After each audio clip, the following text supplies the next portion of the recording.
ভবানী ভবনের ছবিটা একটু দেখাবো।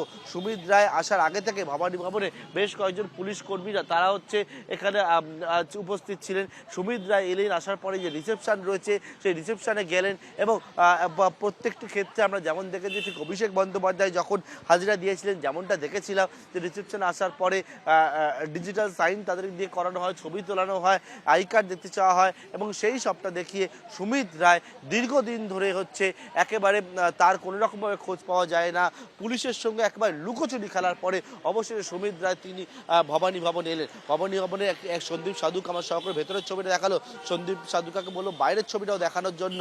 বাইরেও দেখতে পাচ্ছি একেবারে পুলিশি যে অ্যারেঞ্জমেন্ট সেই অ্যারেঞ্জমেন্ট এখানে বড় আকারে করা হয়েছে। এই হচ্ছে একেবারে ভবানী ভবনের গেট। অন্যদিকে এই জায়গা যেহেতু আলিপুর থানার মধ্যে পড়ে, আলিপুর থানা পুলিশ তারাও হচ্ছে আগে থেকে সকাল থেকে এসে এখানে অপেক্ষা করছিল।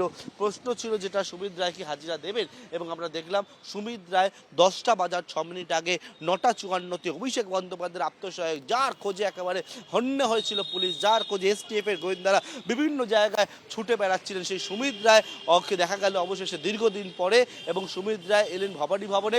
এখন ভবানী ভবনের 4 তলায় সিআইডি যে দপ্তর রয়েছে সেই দপ্তরে সিআইডি জিজ্ঞাসাবাদের মুখোমুখি হয়েছেন অভিষেক বন্দ্যোপাধ্যায়ের আত্মসহায়ক সুমিত রায়।